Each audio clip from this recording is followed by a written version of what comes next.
আম্মা জান আয়েশা সিদ্দিকার ঘর থেকে আল্লাহর রাসূল বার হয়ে গেলেন। মা আয়েশা সিদ্দিকা ঘুম থেকে যখন চোখটা খুললো, ও যুবকেরা দেখতে পেলেন আল্লাহর রাসূল নাই। আম্মা জান পাটা আস্তে আস্তে ফেলে আল্লাহর রাসূলকে খুঁজতে বার হয়ে গেলেন। আম্মা জান দূর থেকে দেখতে পেলেন আমার রাসূল কোথায় নাই, কোথায় না গয়। আমার রাসূলুল্লাহ জান্নাতুল বাকিতে গিয়ে ওই সকল কবরবাসীদের জন্য আমার রাসূলুল্লাহ দুহাত উত্তোলন করে আল্লাহর কাছে কবরবাসীদের জন্য দোয়া চায়।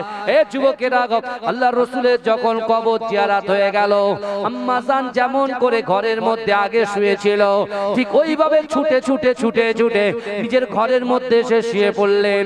বিশ্বনবী রাসূলুল্লাহ ঘরের মধ্যে প্রবেশ করে বলছে, ও আয়েশা কি ব্যাপার, তুমি এত জোরে জোরে নিঃশ্বাস ফেলছো কেন? তুমি কি স্বপ্ন দেখেছো নাকি? ও যুবকেরা, ও নবী পাকের উম্মতিরা, আম্মা জান আয়েশা সিদ্দিকা রাদিয়াল্লাহু তাআলা আনহা আল্লাহর রাসূলকে জিজ্ঞাসা করলেন, ইয়া রাসূলুল্লাহ হাবিবাল্লাহ, আপনি গিয়েছেন কোথায়? আমার রাসূল বলছে, ও আয়েশা, তোমাকে কি ভালো করে বলতে হবে, তুমি তো সব কিছুই জেনে গেছো। এজন্য বলে আমার রাসূল দেখতে পেয়েছে আম্মা জান পিছন পিছন গিয়ে চাবার নিজে এক ছুটে বাড়ি চলে এসেছে। আমার রাসূল কি তো দেখেন, জোরে বলে আল্লাহ যেটা দেখান রাসূল সেটা কি করেন? এই কথা বলে না, দেখেন না।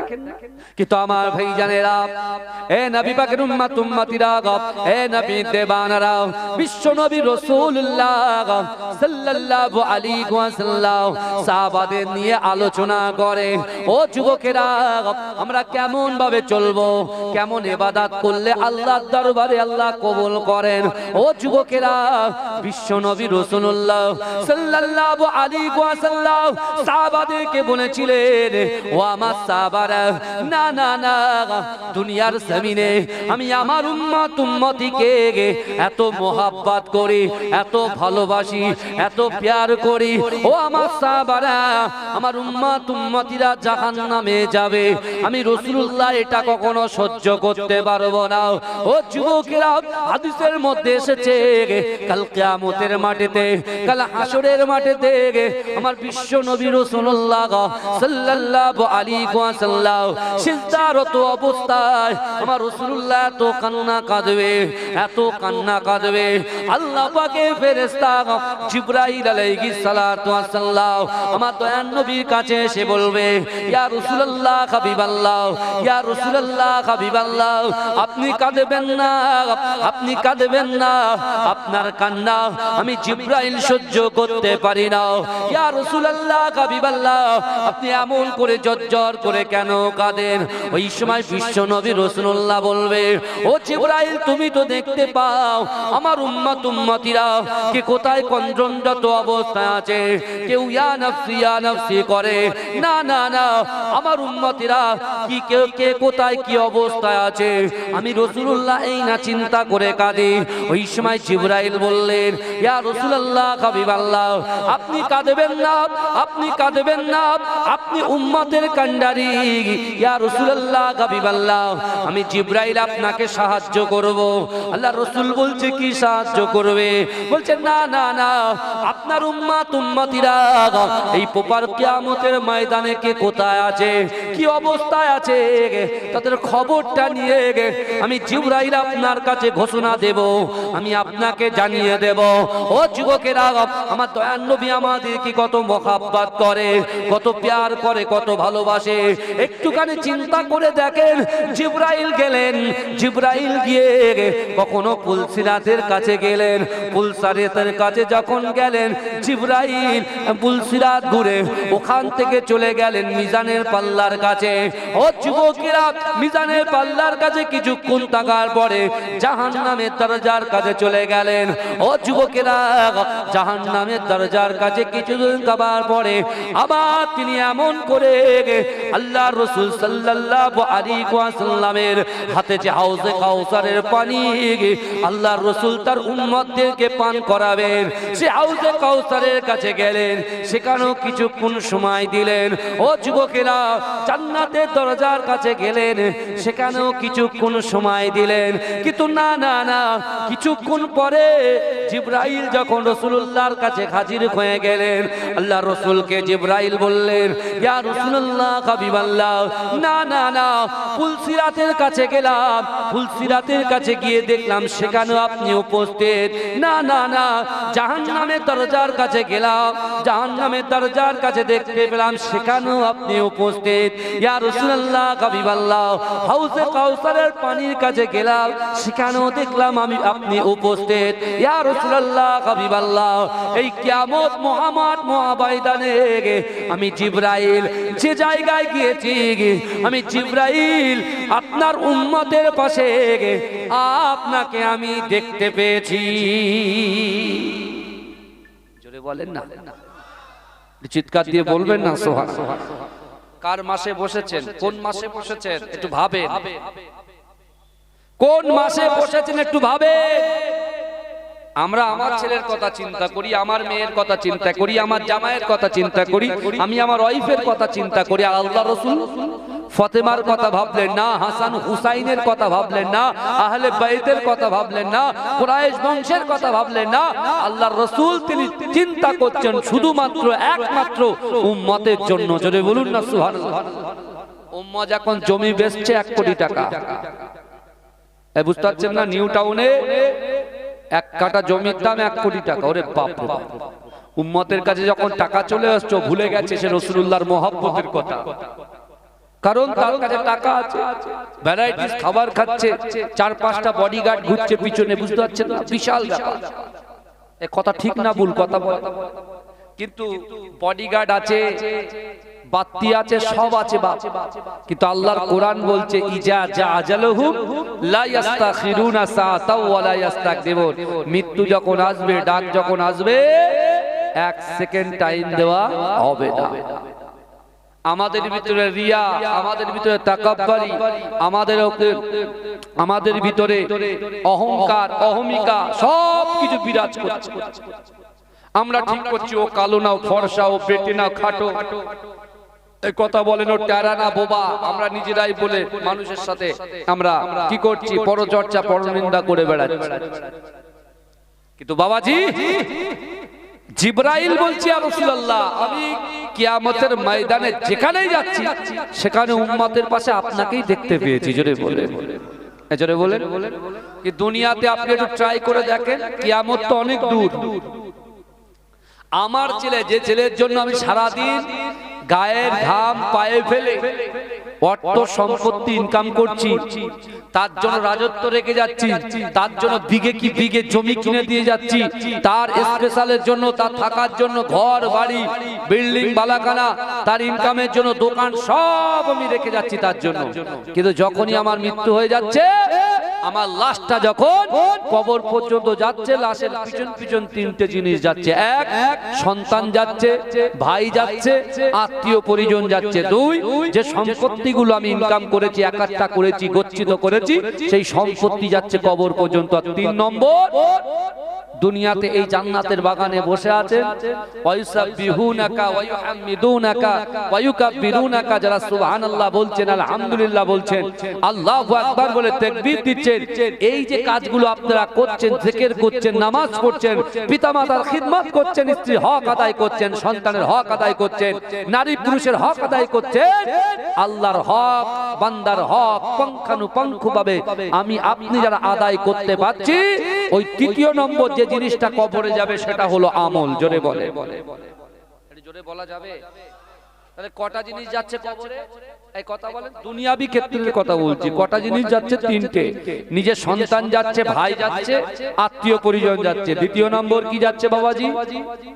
অর্থ সম্পত্তিটা যাচ্ছে। 3য় নম্বরে কি হচ্ছে দেখেন, আল্লাহ রাসূল বলছে, আমার সাহাবারা, মিনহা খলাকনাকুম ওয়া ফিহা নুঈদুকুম ওয়া মিনহা নুখরিজুকুম তারাতান উখরা বলে 3 মুঠো মুঠো মাটি যখন বুকের উপরে চাপিয়ে দেওয়া হচ্ছে, তোমার কবরটা হয়ে যাচ্ছে অন্ধকার ঘর, তোমার কবরটা হয়ে যাচ্ছে সাপ বিচ্ছুর ঘর, তোমার আমার কবরটা হয়ে যাচ্ছে পোকামাকড়ের ঘর, তোমার আমার কবরটা হয়ে যাচ্ছে অন্ধকার ঘর। এ যুবকেরা, তোমার দাফন কার্য কমপ্লিট করে তোমার সন্তান তোমাকে ফেলে রেখে যখন 40 কদম দূরে চলে যাবে, আল্লাহ দুইজন ফেরেশতা হাজির হয়ে যাবে, নাম হচ্ছে মুনকার আর নাকির। এ যুবকেরা, বিশ্বাস করো, ওই কবর থেকে তুমি আর্তনাদ করবে, ওই কবর থেকে চিৎকার করবে, এ আমার সন্তান সকালবেলা ঘুম থেকে উঠে রাত পর্যন্ত নিজের শরীরের কথা চিন্তা করলাম না, নিজের বাপ মায়ের কথা চিন্তা করলাম না, একমাত্র তোমরা কিভাবে খাবে, কিভাবে পড়াশোনা করবে, কিভাবে তোমাদের জীবনটাকে দাঁড় করাবো, আমি তোমার বাপ সেই চিন্তা করেছি। আর আজকে তুমি, আমি তোমার বাপ ইন্তেকাল করলাম, এই কবরে ছেড়ে দিকে চলে যাও। আপনি ডাকবেন, কেউ আপনার কথা শুনবে না। শুনছেন আমার কথা? কেউ আপনার কথা শুনবে না। আপনার ভাইকে ডাকবেন, সেও শুনবে না। কিন্তু বিশ্বাস করেন, আপনি আপনার সন্তান আপনার কবর থেকে 40 কদম দূরে যখন যাবে, তার পায়ের আওয়াজটা আপনি বুঝতে পারবেন, শুনতে পারবেন। আপনার বড় ছেলে যাচ্ছে কি মেজো ছেলে যাচ্ছে কি সেজো ছেলে যাচ্ছে কি ছোট ছেলের পায়ের আওয়াজটা আপনি কিন্তু বুঝে নেবেন যে ওটা আমার ছোট ছেলে বেরিয়ে যাচ্ছে, ওটা আমার বড় ছেলে যাচ্ছে, ওটা আমার নসেজো ছেলে যাচ্ছে। কিন্তু ডাকবেন, কেউ আপনার ডাকে সাড়া দেবে না। দ্বিতীয় নম্বর, সন্তান যখন চলে আসবে, দ্বিতীয় নম্বর যাবেটা কি? তুমি যে অর্থ সম্পদ গুলো রেখে যাচ্ছি আমরা, বিঘে বিঘে জমি, সোনা গয়না দানা যা কিছু, ওই সম্পদ সব হুড়ুর করে সবর পিছন পিছন আবার চলে যাবে। কিন্তু আমার ভাই জানেরা, এ নবী পাকের উম্মত উম্মতিরা, এ নবী দেবানারা, না না না, বিশ্ব নবী রাসূলুল্লাহ সাল্লাল্লাহু আলাইহি ওয়াসাল্লাম সাহাবাদেরকে জানিয়ে দিলেন, ও আমার সাহাবারা, যখন ওই অন্ধকার কবরে তোমার সন্তান কাজে আসবে না, তোমার অর্থ সম্পত্তি কাজে আসবে না, না না না। আজকে শাবান মাসে অনেক মা কোরআন তেলাওয়াত করে, ও যুবকেরা, অনেক মায়েরা না, অনেক মায়েরা নফল ইবাদত বন্দেগী করে, ও যুবকেরা, যারা 5 ওয়াক্তের নামাজ আদায় করে, হুকুকুল্লাহ, আল্লাহর হক, হুকুকুল ইবাদ, বান্দার হক পঙ্খানুপঙ্খভাবে আদায় করে, পিতামাতাকে খিদমত করে, ও যুবকেরা, ভিক্ষুকদেরকে খানা খাওয়ায়, এতিমের মাথায় যারা হাত বুলিয়ে দেয়, যারা দান সাদকা করে, ও যুবকেরা, যারা স্ত্রীর হক আদায় করে, স্বামীর হক আদায় করে, বাপের হক আদায় করে, মায়ের হক আদায় করে, ও যুবকেরা, এলাকার মানুষের সঙ্গে সদ্ব্যবহার করে, না না না, কোন মানুষকে দেখে যারা হিংসা করে না, বিদ্বেষ করে না, লাঞ্ছিত করে না, অপমানিত করে না, পদদলিত করে না, উৎপীড়ন করে না, নিপীড়ন করে না, এ যুবকেরা, এরকম মানুষ যখন করে, আল্লাহ পাক রব্বুল আলামিন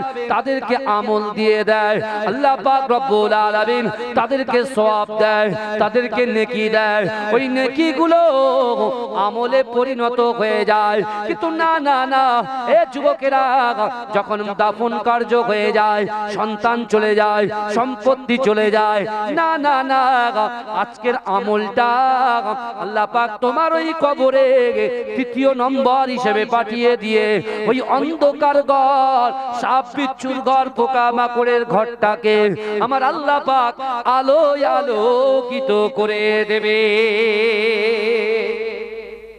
বলেন না সুবহানাল্লাহ, চিৎকার দিয়ে বলা যাবে না সুবহানাল্লাহ। এত মাস ধরে গুনাহ করে করে গুনাহ করে করে জমিন থেকে আসমান, আসমান থেকে জমিন পর্যন্ত ঠেকে গিয়েছে। এই রাতে, এই শাবান মাসে একটা রাত আছে, যে রাতটা আগামী কাল রাতের বেলা, তাই না? কথা বলে, নাম কি? শবে বরাত, লাইলাতুল বারাত। এ যুবকেরা, অনেকে বলে বেদাত বেদাত বেদাত, আরে যারা বলছে বেদাত তারাই সবথেকে বড় বেদাত। এ বুঝছেন না? আল্লাহর রাসূল সাল্লাল্লাহু আলাইহি ওয়াসাল্লাম আম্মা জান আয়েশা সিদ্দিকা রাদিয়াল্লাহু তাআলা আনহার ঘরে রাত যাপন করছেন। কথাটা ভালো করে বোঝেন। বিশ্ব নবী যখন আম্মা জানের ঘরে রাত যাপন করছেন, হঠাৎ করে আল্লাহর রাসূল সাল্লাল্লাহু আলাইহি ওয়াসাল্লাম নিজের ঘর থেকে বেরিয়ে যান। আল্লাহ রাসূল যখন ঘর থেকে বেরিয়ে গেছে, আম্মা জান আয়েশা সিদ্দিকা চিন্তা করছেন রাসূলুল্লাহ গেলেন কোথায়? আমার উপরে কি গুসা করেছে, রাগ করেছে? আল্লাহ রাসূল গেল কোথায়? আমার বাড়ি আজকে আমার কাছে থাকার কথা, রাসূলকে অন্য মানুষদের কাছে চলে গেল। আমার বাবা এই শুনছেন তো আমার কথা? তাকবীর দেন, নারে তাকবীর। বাবাজি একটু সামনের দিকে চেপে আছেন, একটু তাকবীর দেন, নারে তাকবীর। আর চিৎকার দিয়ে দেন, নারে তাকবীর, নারে তাকবীর। এ কেমন নূর পেলে গে ও গো মা আমিনা, ও গো মা আমিনা, তোমার লালের ছোঁয়ায় ধন্য এ জামানা, ধন্য এ জামানা। জোরে হবে না সুবহানাল্লাহ? জোরে বলবেন না? এ কেমন নূর পেলে গে ও গো মা আমিনা, ও গো মা আমিনা, তোমার লালের ছোঁয়ায় ধন্য এ জামানা, ধন্য এ জামানা। এ কেমন নূর পেলে গে ও গো মা আমিনা, ও গো মা আমিনা, তোমার লালের ছোঁয়ায় ধন্য এ জামানা, ধন্য এ জামানা। জোরে বলুন না সুবহানাল্লাহ? আরে জোরে হবে না? নারে তাকবীর, নারে তাকবীর। এ কেমন নূর পেলে গে ও গো মা আমিনা, ও গো মা আমিনা, তোমার লালের ছোঁয়ায় ধন্য এ জামানা, ধন্য এ জামানা। এ কেমন নূর পেলে গে ও গো মা আমিনা, ও গো মা আমিনা, তোমার লালের ছোঁয়ায় ধন্য এ জামানা, ধন্য এ জামানা। খোদার ওই কাবা দুলে গে দুলে কয় মারহাবা, দুলে কয় মারহাবা, বলে আজ এলো ধরায় এ যে কাবার কাবা, এ যে কাবার কাবা। খোদার ওই কাবা দুলে গে দুলে কয় মারহাবা, দুলে কয় মারহাবা, বলে আজ এলো ধরায় এ যে কাবার কাবা, এ যে কাবার কাবা। যার নূরে আলোকিত হলো এ জামানা, যার নূরে আলোকিত হলো এ জামানা। এ কেমন নূর পেলে গে ও গো মা আমিনা, ও গো মা আমিনা, তোমার লালের ছোঁয়ায় ধন্য এ জামানা, ধন্য এ জামানা। আসিলে হয়ে ধরায় রাহমাতাল লিল আলামিন, রাহমাতাল লিল আলামিন। গুনাহগার পাপী তাপির পরকালের জমিন, পরকালের জমিন। আসিলে হয়ে ধরায় রাহমাতাল লিল আলামিন, রাহমাতাল লিল আলামিন। গুনাহগার পাপী তাপির পরকালের জমিন, পরকালের জমিন। তুমি হাসর শাফাআতের সাফিনা, এ কেমন নূর পেলে গে ও গো মা আমিনা, ও গো মা আমিনা, তোমার লালের ছোঁয়ায় ধন্য এ জামানা, ধন্য এ জামানা। হবে না তোমার মতো তুমি যে বেমিসাল, তুমি যে বেমিসাল। যে দেখে সেজন বলে এ যে রূপে কামাল, এ যে রূপে কামাল।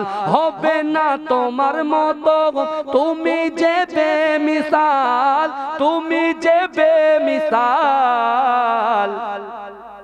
যে দেখে সেজন বলে এ যে রূপে কামাল, এ যে রূপে কামাল। যাদের দেখে হৃদয়ে মেলে প্রেমের ডানা, এ কেমন নূর পেলে ও গো মা আমিনা, ও গো মা আমিনা, তোমার লালের ছোঁয়ায় ধন্য এ জামানা, ধন্য এ জামানা। এ কেমন নূর পেলে ও গো মা আমিনা, ও গো মা আমিনা, তোমার লালের ছোঁয়ায় ধন্য এ জামানা, ধন্য এ জামানা। আল্লাহুম্মা সাল্লি আলা, জোরে জোরে, খুব সুন্দর হচ্ছে, জোরে জোরে জোরে জোরে।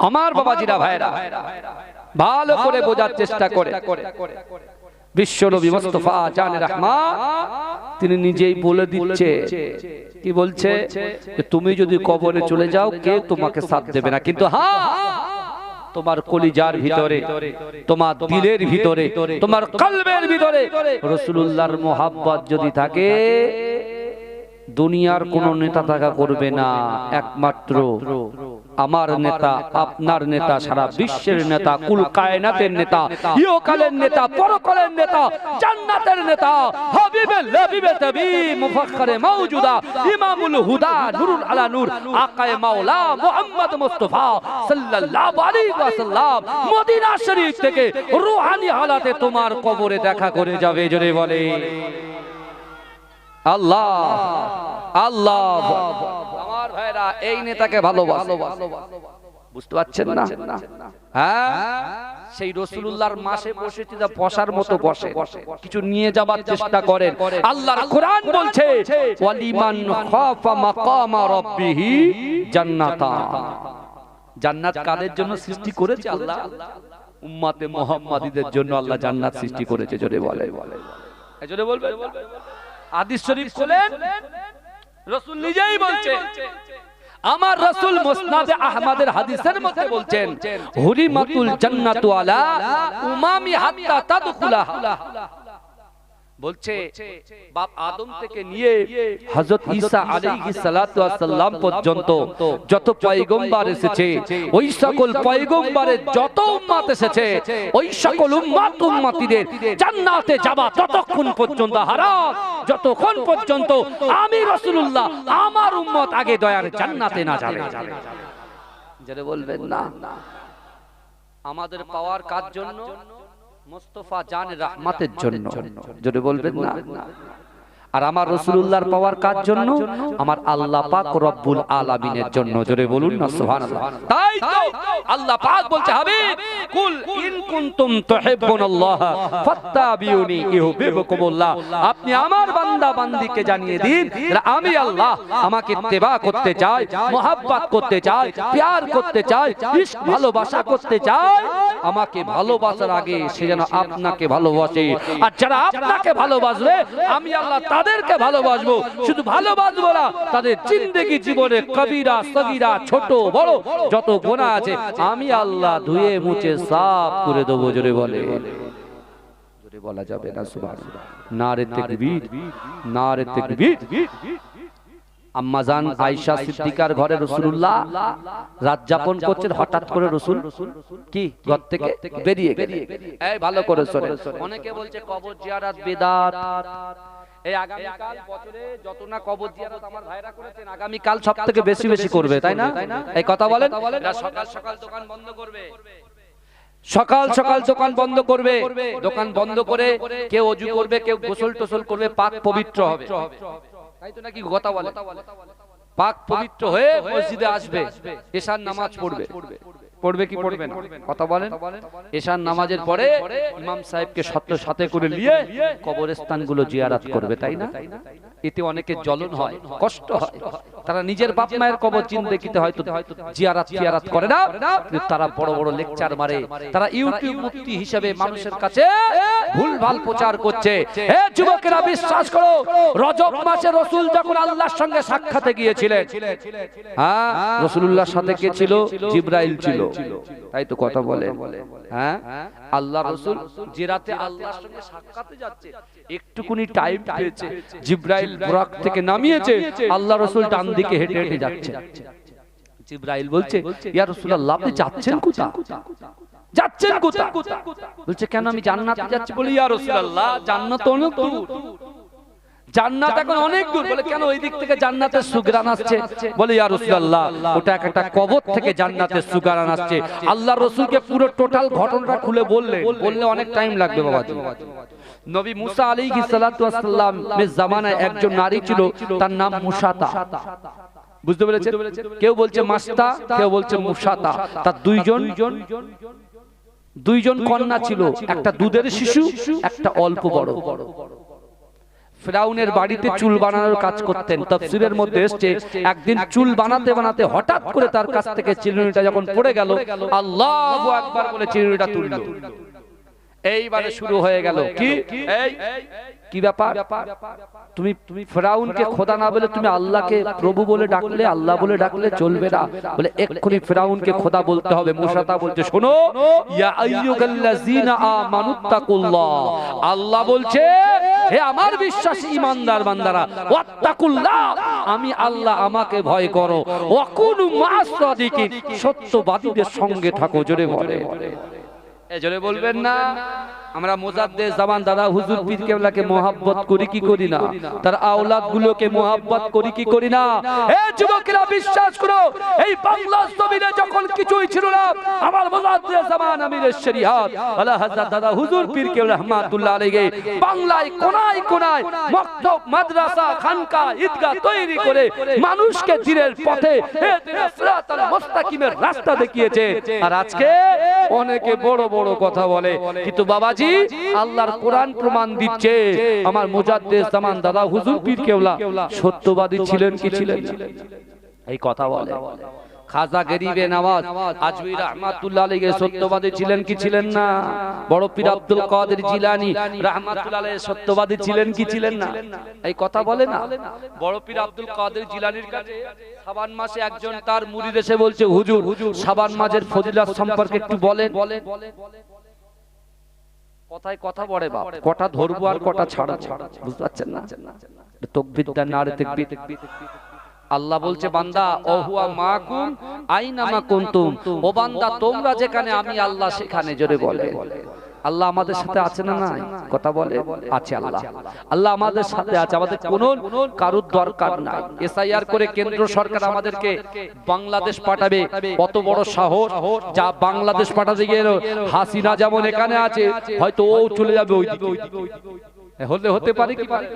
হ্যাঁ, আল্লাহ যদি কল ঘুরিয়ে দেয়, বুঝতে পারছেন না?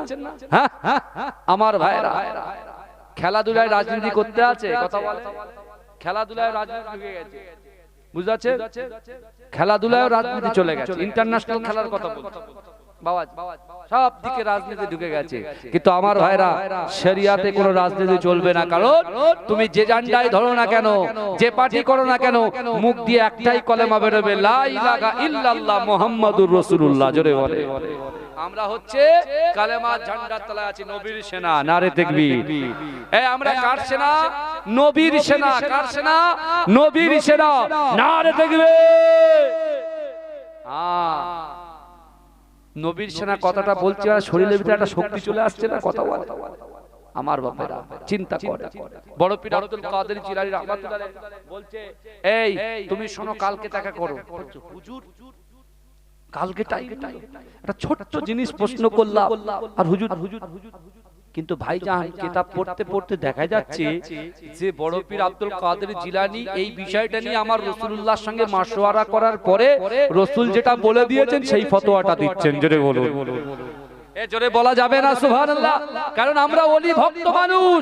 মুজাদ্দেদ জামান দাদা হুজুর পীর কেবলা সত্যবাদী ছিলেন, বড় পীর আব্দুল কাদের জিলানী রাহমাতুল্লাহ আলাইহি সত্যবাদী ছিলেন, বড় হুজুর পীর কেবলা সত্যবাদী ছিলেন, মেজো হুজুর পীর কেবলা সত্যবাদী ছিলেন, সিরা হুজুর পীর কেবলা সত্যবাদী ছিলেন, মা হুজুর পীর কেবলা সত্যবাদী ছিলেন, ছোট হুজুর পীর কেবলা সত্যবাদী ছিলেন।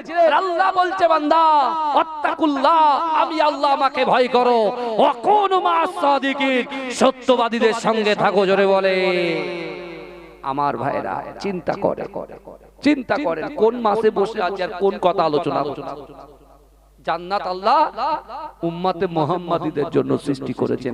ওই জন্য আল্লাহ ঠিক করে দেন সবার আগে আমার মুস্তাফা জানে রহমতের উম্মত আগে যাবে। জোরে বলে, জোরে বলবেন না? কিন্তু কবর জিয়ারত যে আমরা করব ভাই, যত তোমরা বলবে কবর জিয়ারত বেদাত, তত বেশি বেশি সেকেন্ডে সেকেন্ডে, মিনিটে মিনিটে, ঘন্টায় ঘন্টায়, সপ্তাহে সপ্তাহে, দিনে দিনে, রাতে রাতে আমরা বেশি বেশি করে কবর জিয়ারত করব। জোরে বলে, জোরে বলবেন না? আমার ভাই জানেরা, এ নবী পাকের উম্মত উম্মতিরা গো, এ নবী দেবানারা, না না না, বিশ্ব নবী রাসূলুল্লাহ সাল্লাল্লাহু আলাইহি ওয়াসাল্লাম, এই আমরা এখানে বসে আছি, আপনি কি ভাবছেন? অনেকে ফতোয়া দেবে, দেখেছো অনেকে ফতোয়া দেবে। আল্লাহ রাসূল বলছেন ইন্না লিল্লাহিল মালাইকাতান সাইয়াহিনা ফিল আরদি ওয়া ইউবাল্লিগুনি মিন উম্মতি সালাম।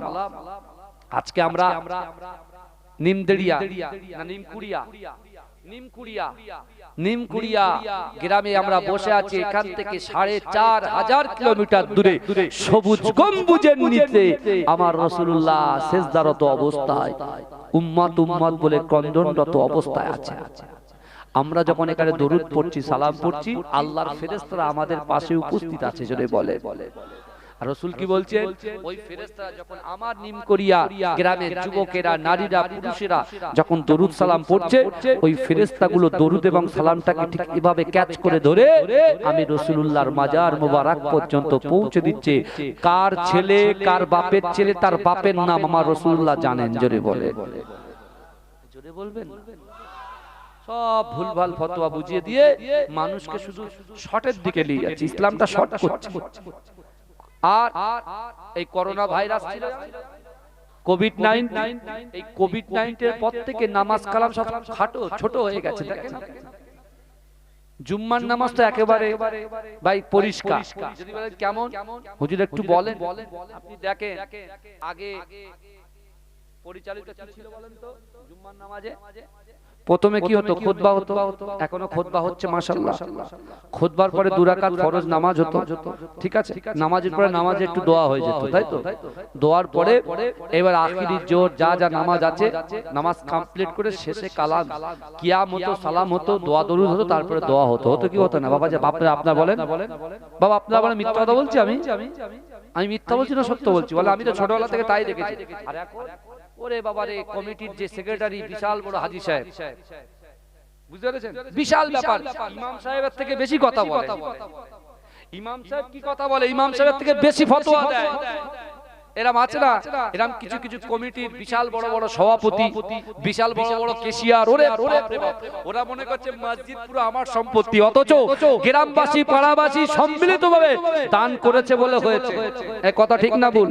কেউ একজন হয়তো 1 গাড়ি 2 গাড়ি ইট দিয়েছে, 4 গাড়ি সিমেন্ট দিয়েছে বলে মসজিদ কেউ দান নয়, মসজিদ হচ্ছে আল্লাহ।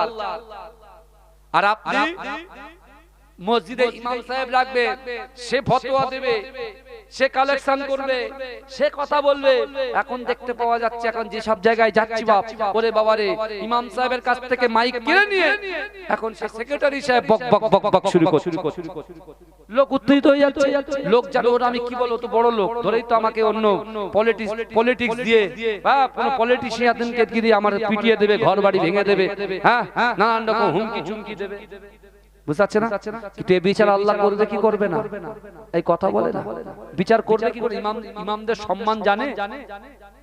আপনারা দেখতে পাচ্ছেন না, কিছু কিছু মসজিদ তারা দৃষ্টান্ত তৈরি করছে, তাদের ইমাম সাহেব গুলো কিভাবে বিদায় দিচ্ছে। কেউ ঘোড়ার গাড়ি করে 2 লাখ 3 লাখ টাকা করে তার পুরো সুন্দর করে ভারী গদ্য সাজিয়ে দিয়ে, কিতাবপত্র দিয়ে ইমাম সাহেবকে বিদায় দিচ্ছে কি দিচ্ছে না? কথা বলে। আবার কিছু কিছু মানুষ কি করতে জানেন? পলিসি করছে। আল্লাহ বলছে তুই কবরে আয়, তোর পলিসি বার করে ছাড়বো। কারণ মিজানের পাল্লা আমি আল্লাহর হাতে থাকবে। কোন পীর সাহেব, কোন হুজুর সাহেব, হ্যাঁ, কোন মুফতি সাহেব, কোন মুহাদ্দিস সাহেব, কোন শায়েখ সাহেবের হাতে থাকবে না। থাকবে কার হাতে? আমি আল্লাহ কুল কায়নাত সৃষ্টি করেছি, আমি আল্লাহর হাতে থাকবে। কি থাকবে? মিজানের পাল্লা থাকবে। আর আমি আল্লাহ বলছি ওয়ালিমান খাফা মাকামা রাব্বিহি জান্নাতান। কাল কিয়ামতের মাঠে, কাল হাসরের মাঠে আমি আল্লাহর সামনে দাঁড়ানোকে যে ভয় করবে, আমি আল্লাহর সামনে দাঁড়ানোকে যে ভয় করবে, আমি আল্লাহ তাকে 2টো জান্নাত পুরস্কার দেব। জোরে বলে। এজরে বলবেন না ইমাম সাহেবের শিক্ষিত তো ইমাম সাহেব বোঝে ইমাম সাহেব দেখতে পাচ্ছে আমি যদি এনার সাথে তর্ক করি ঝামেলা লাগবে ও চুপচাপ বসে গেছে বোবার শত্রু আছে এই কথা বলেন বোবার শত্রু আছে কানার কোনো শত্রু আছে কথা বলেন না হ্যাঁ যত কম কথা বলবেন তত ভুল কম হবে এটা মাথায় রাখবেন শুনতে হয় বেশি আর বলতে হয় কম সারাক্ষণ 2 ঘন্টা 3 ঘন্টা শুনে একটা এমন জবাব দিয়ে দেবে পুরো ঠান্ডা হয়ে যাবে বুঝতে পেরেছেন এটা কিন্তু আল্লাহর পরীক্ষা চলছে আপনি চিন্তা করেন ভাবে আল্লাহ রাসূল সাল্লাল্লাহু আলাইহি ওয়াসাল্লাম স্বয়ং নিজেই তার সাহাবাদেরকে বুঝিয়েছেন হে আমার সাহাবারা শোনো আল্লাহ পাক রব্বুল আলামিন এই শাবান মাসে আল্লাহ পাক রব্বুল আলামিন রজব মাসে আল্লাহ সবাইকে কবুল করবেন কিন্তু এক শ্রেণীর মানুষকে আল্লাহ কবুল করবেন এটা আমার কথা নয় আমার রাসূলুল্লাহর কথা আকায়ে মাওলার কথা কি কথা যাদের ভিতরে আছে রিয়া যাদের ভিতরে আছে আত্মগরিমা যাদের ভিতরে আছে অহংকার যাদের ভিতরে আছে হিংসা যাদের ভিতরে আছে বিদ্বেষ যাদের ভিতরে আছে মানুষের ক্ষতি করার প্ররোচনা এই ব্যক্তিকে কোনদিন আল্লাহ পাক কবুল করবে না না শাবান মাসে করবে না রমজান মাসে করবে আর রমজান পেল কবুল হলো না এরকম ব্যক্তি থেকে মাথা ঠুকে ঠুকে তার মৃত্যু হয়ে যাওয়া ভালো আমি জিনা করেছি পরকিয়া করেছি বাজে কাজ করেছি মা বাপকে কষ্ট দিয়েছি স্ত্রীর হক নষ্ট করেছি সন্তানের হক নষ্ট করেছি পাল্লাই কম দিয়েছি আমি ব্যবসা করতে গিয়েছি আমি আমার বাজারে গিয়ে বেগুন কম দিয়েছি আলু কম দিয়েছি তুমি গুনাহ করেছো তুমি গুনাহগার রজব মাস শাবান মাস রমজান মাসে আল্লাহর কাছে তুমি কাঁদা করো আল্লাহ ক্ষমা করবে কিন্তু এই হাসাদকারী লোকেদের আল্লাহ ক্ষমা করবে আমার ভাই জানেরা হে নবী পাকের উম্মত উম্মতিরা হে নবী দেবানারা বিশ্ব নবী রাসূলুল্লাহ সাল্লাল্লাহু আলাইহি ওয়াসাল্লাম মসজিদে নববী শরীফে সাহাবাদেরকে নিয়ে বসে আছে হে যুবকেরা বিশ্ব নবী রাসূলুল্লাহ সাহাবাদেরকে নিয়ে আলাপ আলোচনা করে আল্লাহর কোরআনের আয়াতগুলো নিয়ে আলোচনা করে রাসূলুল্লাহ হাদিস শরীফগুলো আল্লাহর রাসূল আলোচনা করে রাসূলুল্লাহ সাহাবারা ওই মজলিসে বসে বসে কোরআন হাদিসের কথা শ্রবণ করছে হঠাৎ করে আল্লাহর রাসূলের একজন সাহাবা যেই না মসজিদে নববী শরীফের মধ্যে প্রবেশ করেছে ও যুবকেরা আল্লাহর রাসূল অতগুলো সাহাবার সামনে বলছে ও আমার সাহাবারা এই মুহূর্তে যে ব্যক্তিটা মসজিদে নববী শরীফে প্রবেশ করেছে ওই ব্যক্তিটার দিকে সবাই তাকিয়ে থাকো ওই ব্যক্তিটার দিকে সবাই তাকাও কারণ ওই ব্যক্তিটা হচ্ছে একজন জান্নাতি ব্যক্তি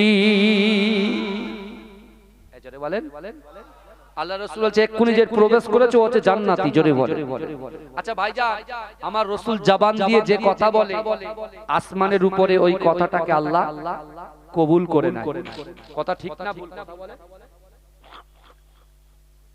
আল্লাহ পাক কে নবী আমার মুস্তাফা আকায়ে মাওলা নূরুন আলা নূর বিশ্ব নবী মুস্তাফা সাল্লাল্লাহু আলাইহি ওয়াসাল্লাম তিনি কি করছেন বলেন জবান দিয়ে যে কথা বলে আসমানের উপরে কি করে আল্লাহ রাসূল জবান দিয়ে যে কথা বলে আসমানের উপরে আল্লাহ কি করেন বলেন আল্লাহ কবুল করে না জোরে বলে জোরে হবে না সুবহানাল্লাহ ঝিমিয়ে যাচ্ছেন কেন বাপ আমাদের তাকবীর তার নারে তাকবীর আরো জোরে নারে তাকবীর দরুদ শরীফ আল্লাহু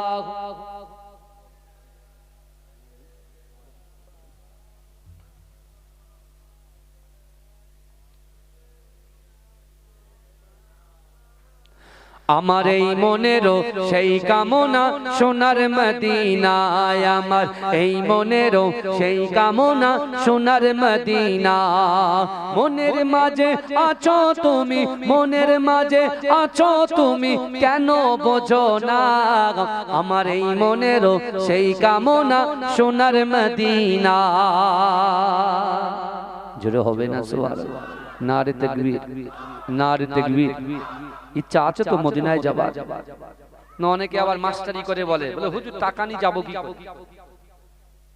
মাস্টারি করে বলে হুজুর ও ধনী ব্যক্তিরা যাবে আমরা গরিব কি করে যাব দিন আনি দিন খাই আরে বোকা আমার বাপ রে আমার ভাই রে যে মাসটাই বসে আছো এই মাসে তুমি চাও আল্লাহ কোথা থেকে তোমার ব্যবস্থা করে দেবে আল্লাহর রাসূলের রওজা মোবারকের সামনে গিয়ে সালাম দিতে পারবে জোরে বলে তোমার অর্থ দরকার এই মাসে আগামীকাল রাত্রিবেলা মা আগামীকাল আপনার স্বামীটা বেঁচে থাকবে কিনা, আমার ভাইরা আপনার স্ত্রীটা বেঁচে থাকবে কিনা, আপনার ছোট বাচ্চাটা বেঁচে থাকবে কিনা, আমার বাপটা বেঁচে থাকবে কিনা, আমার মাটা বেঁচে থাকবে কিনা, কালকে নির্ধারণ হবে। তোমার বেগুনের চাষ, তোমার সবজির চাষ, তোমার বাঁধাকপি ফুলকপির চাষ, হ্যাঁ বক্তাদের আগামী বছরে কটা জলসা হবে সব আল্লাহ আগামীকাল ঠিক করবে, সব সব আল্লাহ ঠিক করবে। তোমার যৌবনের যে শক্তি তুমি বড়াই দেখাও, সেই যৌবন আগামী বছরে থাকবে কি থাকবে না আল্লাহ নির্ধারণ করবে। এই বুঝতে পারছেন? আগামীকাল যে পরীক্ষার্থীরা পরীক্ষা দিচ্ছে তারা উত্তীর্ণ হবে কি তারা ফেল করবে আল্লাহ ভাগ্য নির্ধারণ করবে।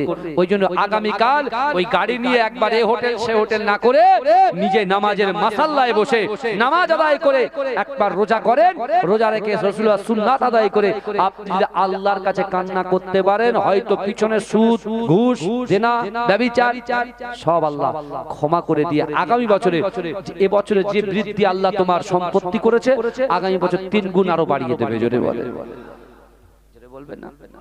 আরে মাথায় হাত দিয়ে চিন্তা করে বলছে হুজুর আমার কাছে পয়সা নেই। তোমরা হুজুর তোমরা বলবে তোমাদের পকেট ভর্তি। আরে ভাই কি বলছো তুমি এসব?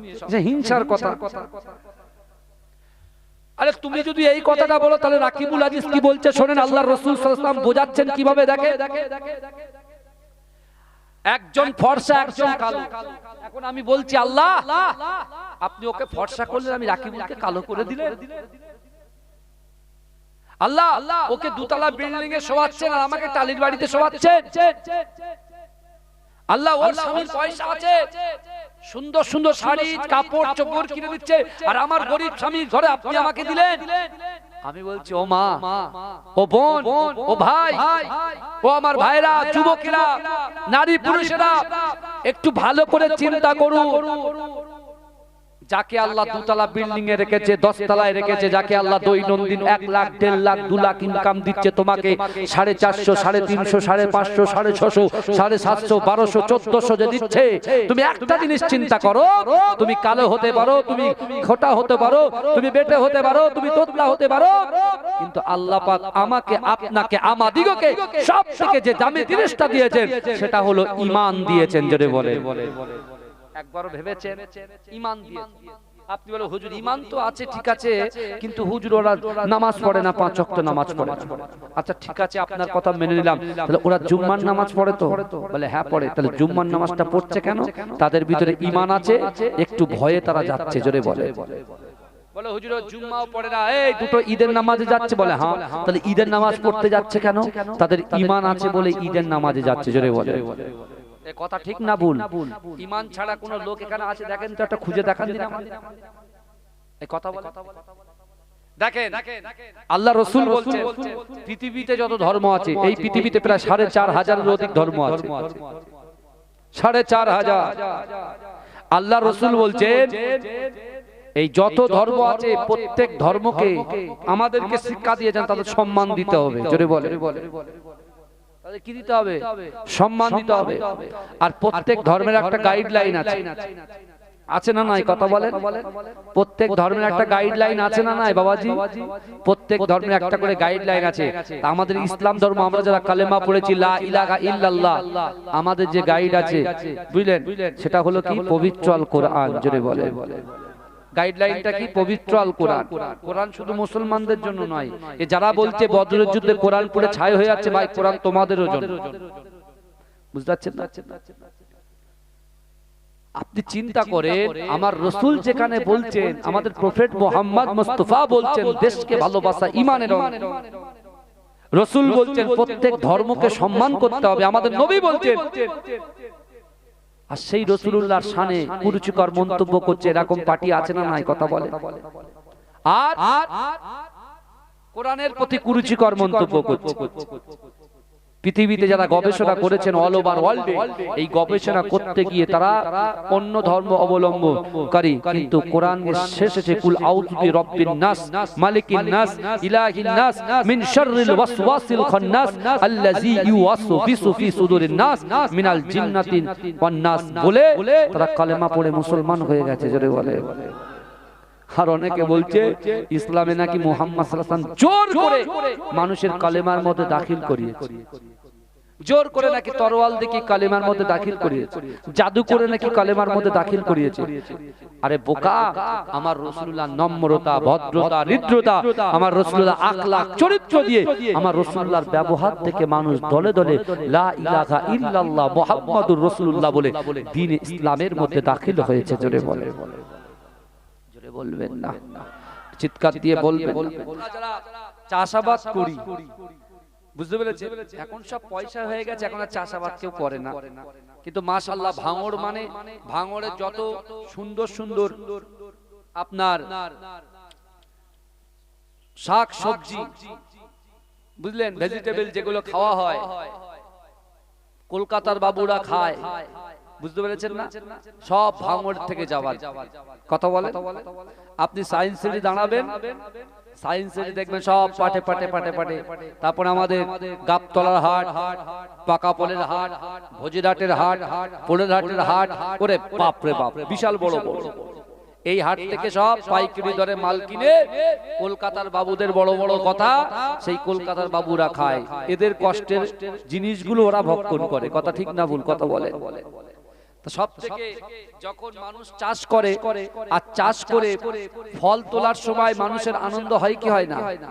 এই কথা বলে, চাষি ভাইদের আনন্দ হয় না? আমরা যারা চাষের ঘরের ছেলে, আমাদের আনন্দ হয় কি হয় না? কথা বলে, আনন্দ হয়। যখন আল্লাহর একজন মুমিন ব্যক্তি, যখন রমজান চলে আসে, একজন মুমিন ব্যক্তি ইমানদার ব্যক্তির কাছে যখন শাবান চলে আসে, হযরত আপনার ইমানদার ব্যক্তি মুমিন ব্যক্তির কাছে যখন রজব মাসটা চলে আসে, তারা আনন্দ শুরু করে দেয়। জোরে বলুন না সুবহানাল্লাহ। কেমন আনন্দ? তারা ফল ভক্ষণ করবে। রজব মাসে তারা বীজ রোপণ করেছে, শাবান মাসে তারা শুধু পানি দিয়ে পানি দিয়ে পানি দিয়ে ইবাদত বান্দেগি জিকির ফিকির তাওবা তিল্লা করে পুরো ফাঁক সাফ হয়ে তারপরে চলে আসলো রজব মাসে, আপনার রমজান মাসে। রমজান মাসে গিয়ে তারা রমজানের রোজা রাখলেন, আল্লাহ তাদের কলবটাকে পরিশুদ্ধ করে দিলেন। জোরে বলুন না সুবহানাল্লাহ। জোরে বলা যাবে, চিৎকার দিয়ে বলা যাবে সুবহানাল্লাহ। একটু তাকবীর দেন তো, নারে তাকবীর।